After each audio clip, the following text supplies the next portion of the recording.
Bon matin tout le monde. Mon son est mâche, ça va bien? On m'entend? Good. Pour ceux qui ne me connaissent pas, j'espère que vous allez bien. Mon nom c'est Sergueï, je suis le responsable jeunesse. Vous avez commencé à réaliser, j'ai arrêté de dire le nouveau. Je pense que c'est assez pour dire ça. Cette semaine, j'ai été super béni à la jeunesse. C'était notre deuxième soirée en présentiel à vie pour moi.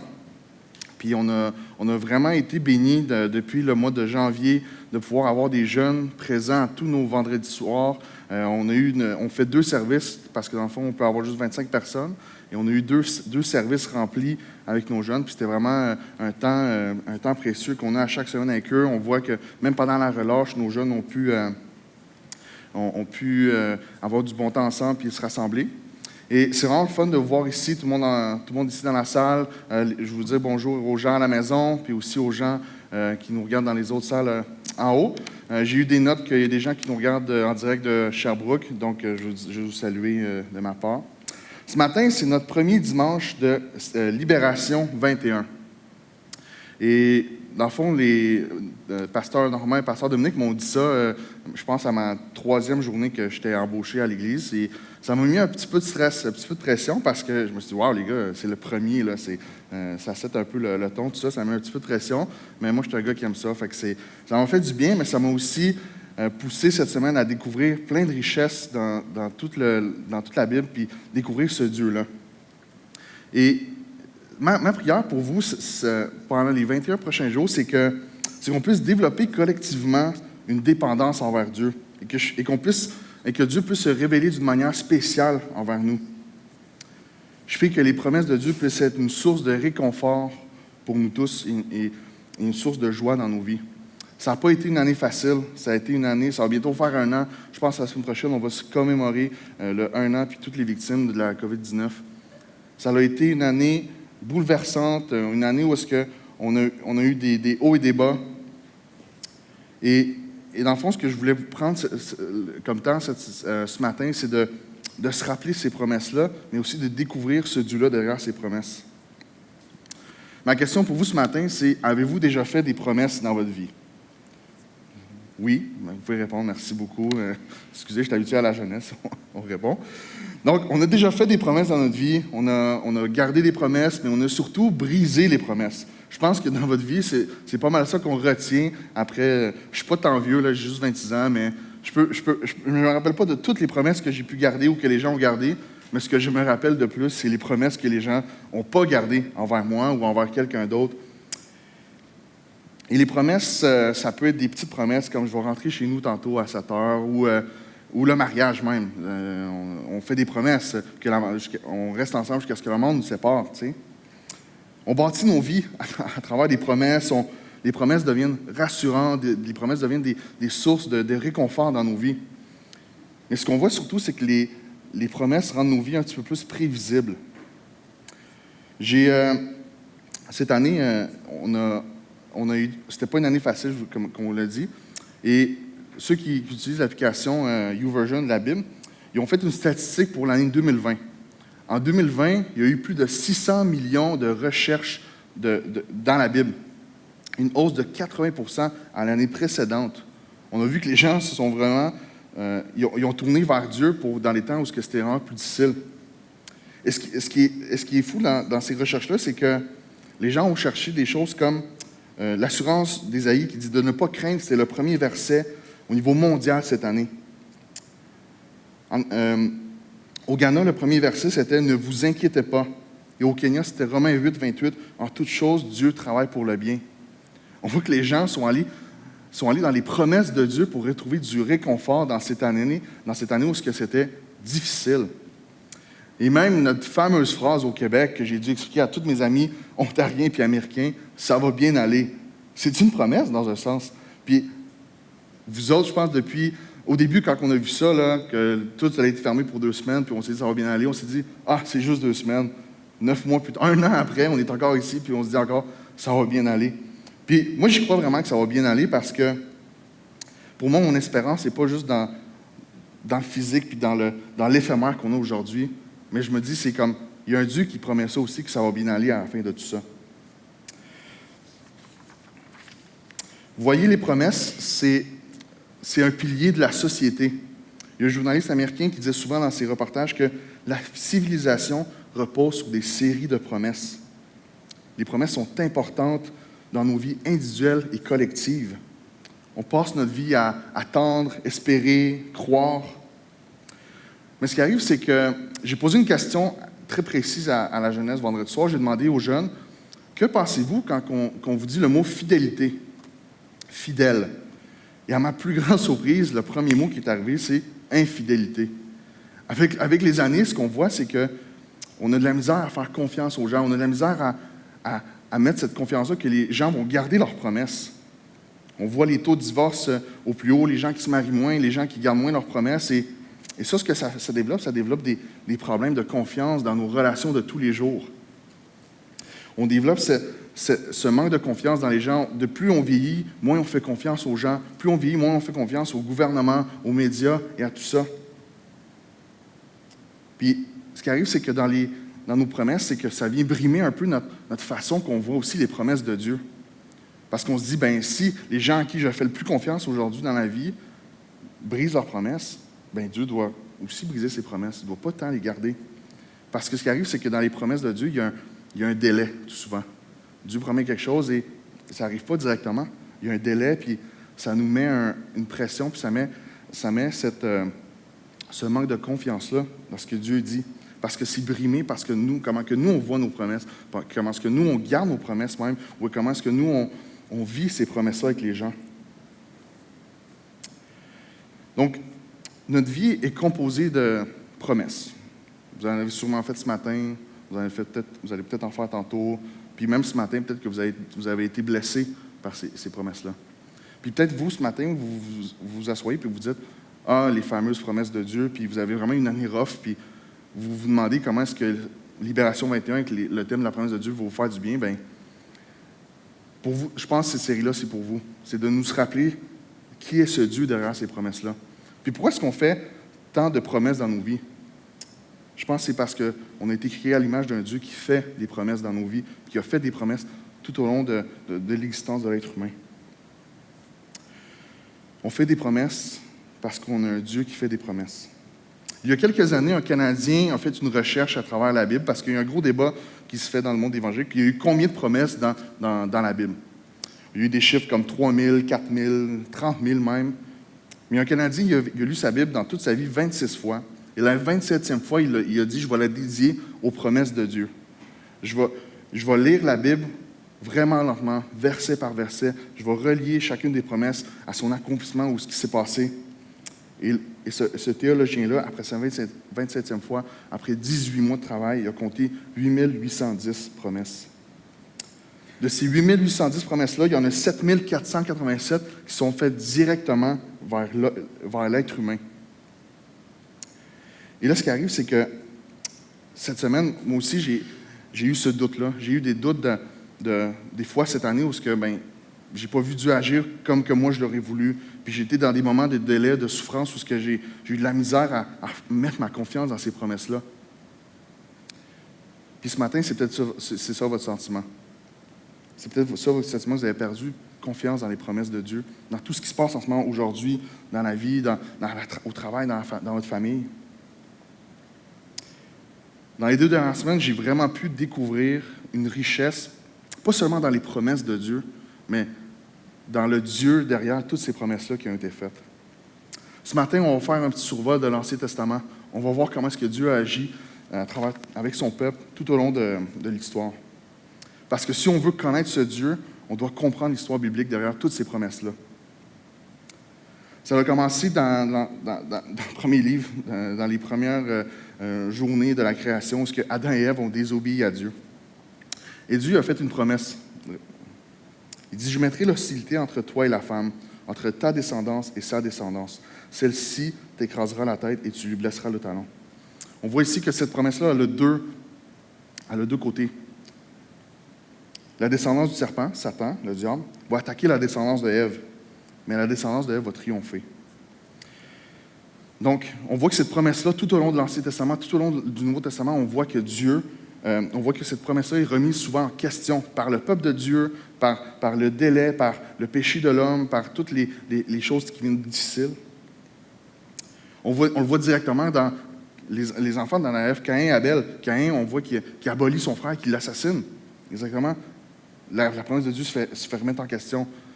Mais Dieu préserve la lignée d'Adam à travers Seth. Par la suite, on voit Noé qui est préservé.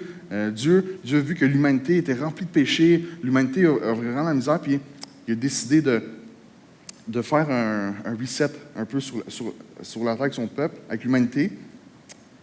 Mais il préserve Noé et sa famille. Dieu fait une autre promesse. De ne plus jamais détruire l'humanité avec de l'eau, avec un déluge. On voit avec les siècles, les années qui passent, que le peuple de Dieu, l'humanité, devient de plus en plus pécheresse. Le péché est de plus en plus présent dans l'Ancien Testament. Mais Dieu n'oublie pas sa promesse de ne pas exterminer l'humanité de la terre. Après ça, on voit Abraham. Dieu choisit Abraham, puis là, le peuple, l'humanité pense que, OK, il y a peut-être un dénouement à cette promesse-là que Dieu a faite dans Genèse 3. Il choisit Abraham, un vieil homme sans enfant. Il lui fait une promesse. Je ferai de toi une grande nation, je te bénirai, je rendrai ton nom grand, et tu seras une bénédiction. Je bénirai ceux qui te béniront, et je maudirai ceux qui te maudiront. Et tous les peuples de la terre seront bénis par toi. Je donnerai cette terre à ta descendance. Mais là, ce qu'on voit, c'est qu'Abraham a une relation illicite et un peu remet en question cette promesse-là, d'avoir une descendance. Et là, il y a un enfant, Ismaël. Mais Dieu préserve sa promesse et renouvelle sa promesse avec Abraham. Et Abraham devient Abraham. Et là, Abraham avec Sarah, ils doutent encore. Abraham, on a vu dans l'Ancien Testament tous les doutes qu'il y a eu envers Dieu dans ses promesses. Il était comme, mais comment je peux avoir je suis rendu vieux, je ne peux pas avoir d'enfant. Mais Dieu garde sa promesse, puis ils ont un enfant. Puis ce qu'on voit là, c'est que il y a vraiment les nations commencent à se développer là. Après ça, on voit Jacob et Ésaü. Ésaü remet encore en question la promesse de Dieu et tente de détruire Jacob. Et on sait que Jacob a été choisi de l'Éternel. Mais l'Éternel, Dieu, il préserve encore Jacob et sa descendance. Là, ce qu'on voit, c'est que Jacob a 12 fils, les 12 nations. Et à travers ces nations-là, on pense que, bon, ça y est, la promesse s'en vient, elle va être accomplie maintenant. Mais ce qu'on voit, c'est que Joseph se met en esclavage, est emprisonné, puis il y a une famine qui menace toute sa famille. Mais Dieu est fidèle. Il utilise Joseph pour délivrer sa famille de la famine. Puis là, on voit encore que le péché vient menacer cette promesse-là. Où est-ce qu'un roi, le pharaon, devient jaloux et extermine toutes les premières générations de garçons. Là, on pense que encore la promesse de Dieu va être abolie, mais Dieu est fidèle. Il se souvient de son alliance avec Abraham et il préserve Moïse. Dieu est fidèle et il utilise Moïse pour délivrer son peuple de l'esclavage. Et là, on arrive au mont Sinaï où est-ce que Dieu renouvelle sa promesse avec Moïse. De la même manière qu'il l'a fait avec Adam et Ève. Il dit, si le peuple obéit, il restera dans la terre promise. Mais s'il se rebelle, Dieu les chassera. Ce qui est drôle, c'est que directement en descendant de la montagne, son peuple se rebelle directement. Et là, ce qu'on voit, c'est que Moïse n'a jamais rentré en terre promise. Mais Dieu reste fidèle à sa promesse. C'est la promesse à Abraham. Josué arrive dans l'histoire. Une nouvelle génération ressuscitée. Il arrive dans la terre promise. Il conquiert les Cananéens. Mais le peuple continue de se rebeller. Et là, on voit ce qu'on voit, c'est des juges qui arrivent, puis on a un cycle de rois qui arrive. Parce que dans le fond, ce qui arrive, c'est que il y a un acte ultime de rébellion qu'on appelle, parce que là, le peuple de Dieu se dit, on ne veut plus Dieu comme le roi. On veut un roi comme les autres nations. Là, on pense que la promesse est encore remise en question puis abolie, mais Dieu préserve sa promesse et il est fidèle, puis il envoie un roi proche de son cœur, David. David est comme un fils pour lui. Et là, Dieu il fait une autre promesse avec David.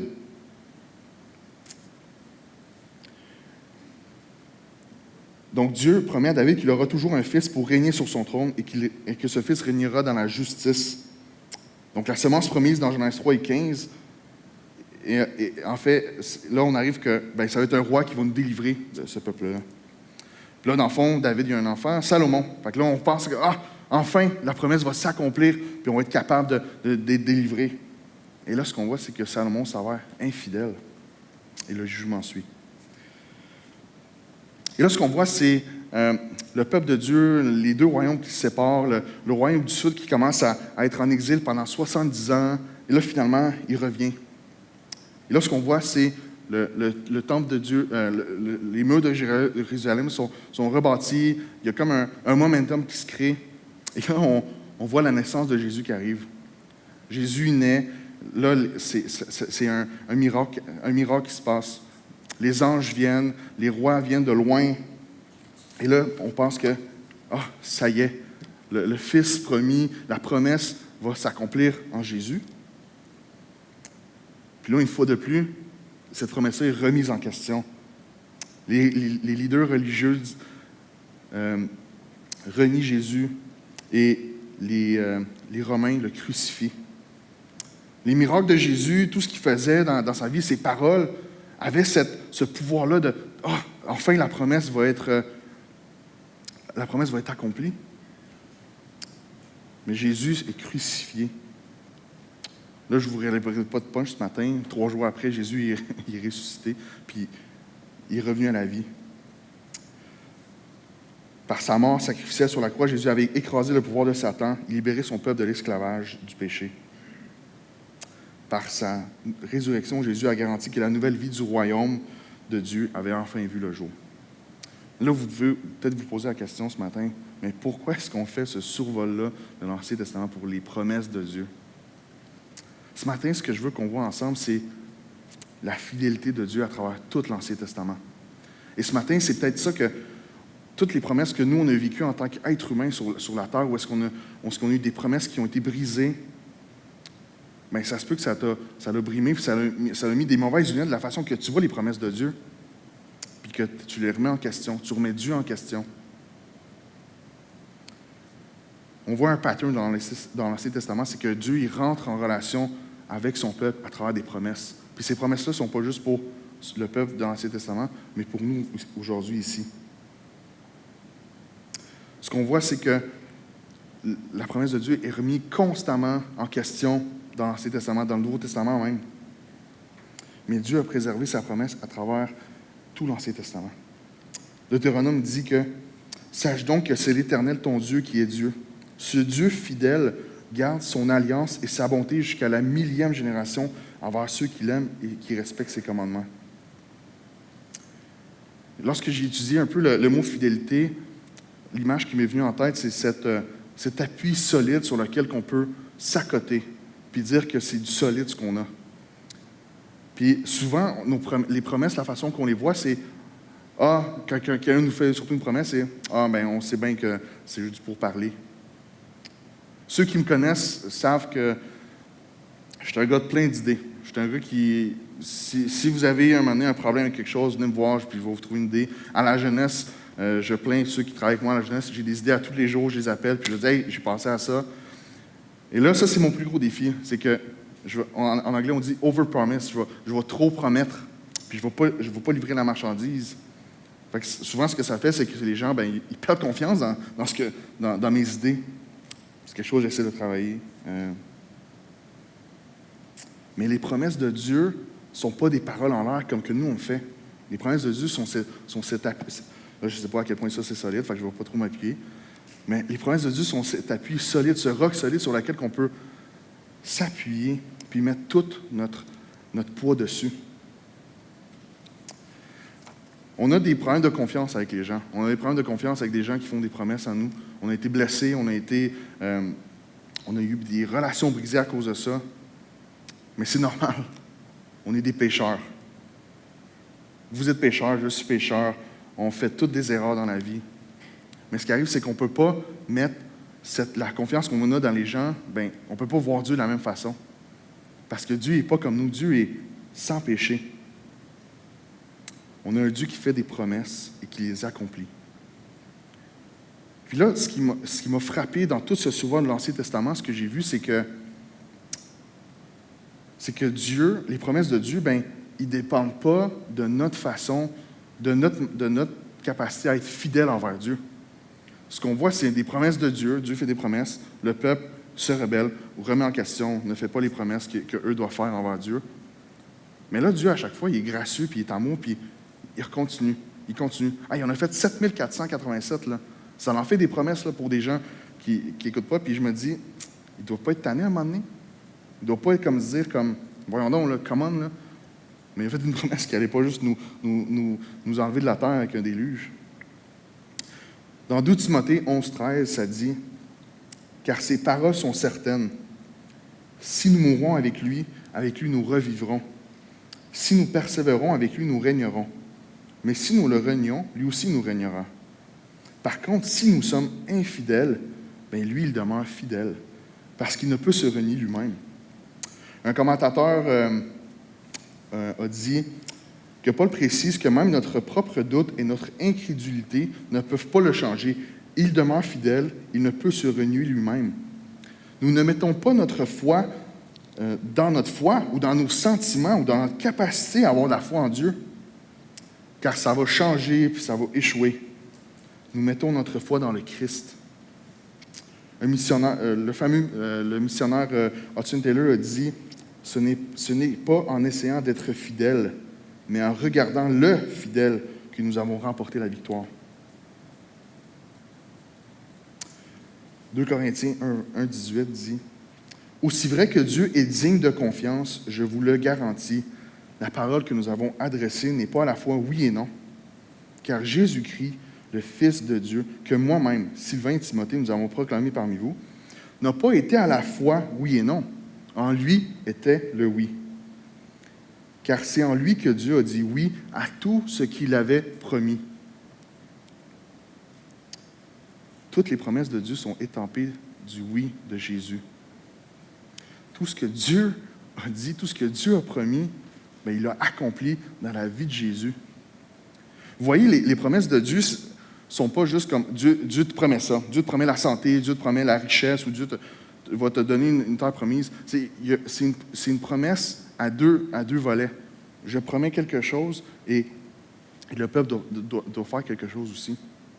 Et là, ce qui arrive, c'est tout ce qu'on voit dans l'Ancien Testament, c'est que le peuple de Dieu n'est pas capable d'accomplir ses promesses de leur part. Mais là, à cause que Jésus est venu sur terre, à cause qu'il est venu vivre une vie parfaite, mourir puis ressusciter, je peux être sûr que Dieu est fidèle et que ses promesses sont vraies. La preuve ultime, c'est que tout ce que nous, on n'a pas pu accomplir, Jésus l'a accompli. Puis ce matin, je veux pas que tu aies ça en tête que Dieu est fidèle si moi je suis fidèle. Parce que ça arrive, c'est que nous, notre concept de la fidélité, on le voit d'une manière horizontale où est-ce que moi je vais garder ma promesse si toi tu vas garder ta promesse. Puis le défi qu'on a, c'est qu'on a de la misère à faire confiance à quelqu'un quand lui brise sa promesse. Et là, on a de la misère à être fidèle envers cette personne-là. Mais imaginez Dieu, tout l'Ancien Testament, toutes ces années-là où est-ce que le peuple n'arrête pas d'être infidèle. Puis même aujourd'hui, nous ici, on reste infidèles. On ne respecte pas les promesses de Dieu.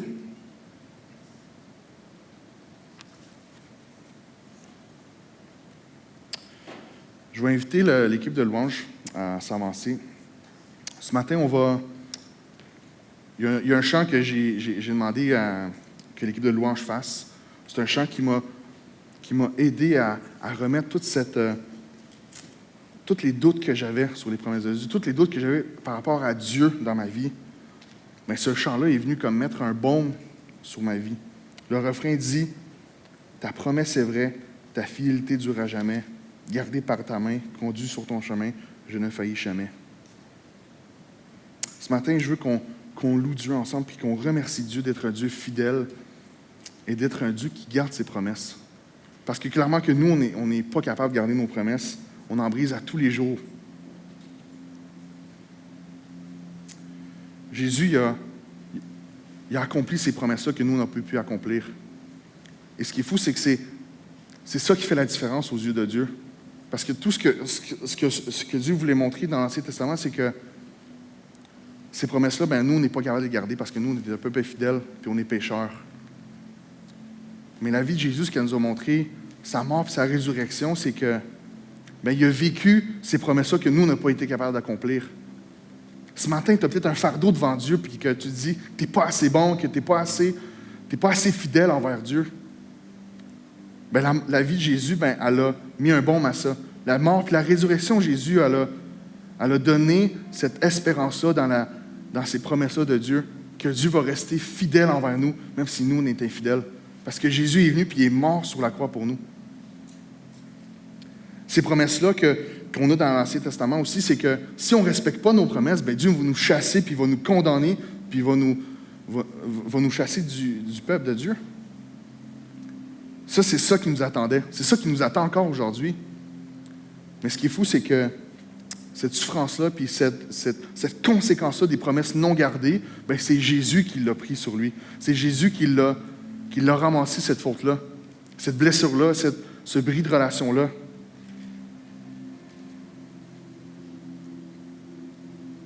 En Jésus, tu as un oui. Pas tu vas avoir tout ce que tu veux. Mais ce que ça veut dire, c'est qu'en Jésus, tu as un oui sur les promesses que Dieu t'a faites. Tu as un oui que Dieu va prendre soin de toi comme il l'a promis. En Jésus, tu as un oui en Dieu, tu es maintenant son enfant comme il l'a promis. Tu as un oui que tes péchés sont pardonnés comme il l'a promis. Tu as un oui qui veille sur toi comme il l'a promis. Ce matin, je veux que tu ressortes avec cette pensée-là que les promesses de Dieu sont vraies, que Dieu est fidèle, peu importe ce qui se passe. Peu importe s'il y a une pandémie, peu importe si tu vis des souffrances, puis peu importe comment que les gens réagissent avec toi. Tu as un oui en Jésus parce que Jésus a accompli les promesses que nous, on ne peut pas accomplir. Puis dans ces promesses-là, ben, il y a une promesse que Jésus est venu nous sauver. Jésus est venu prendre notre péché sur lui. Puis ce matin, on a la chance de revenir à lui, même si on a été infidèles ce matin même. On a la chance d'accepter ce cadeau, de remettre notre vie à Dieu, puis juste de louer Dieu, puis de le remercier qu'il reste fidèle à travers tout ça. Les prochains jours dans Libération 21, je prie vraiment qu'on développe cette dépendance-là. Pas seulement dans les promesses de Dieu, mais dans le Dieu derrière cette promesse-là. Dans le Dieu derrière qui reste fidèle à son peuple, même quand il est infidèle.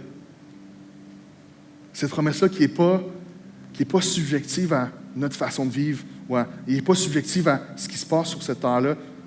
Parce ce qu'on voit, c'est que Jésus a aboli le péché qui est venu nous séparer de Dieu. C'est ça qui va faire la différence. Parce que Dieu s'est montré fidèle, nous pouvons lui faire confiance en espérant que tout ce qu'il a dit, il le fera. Prions ensemble.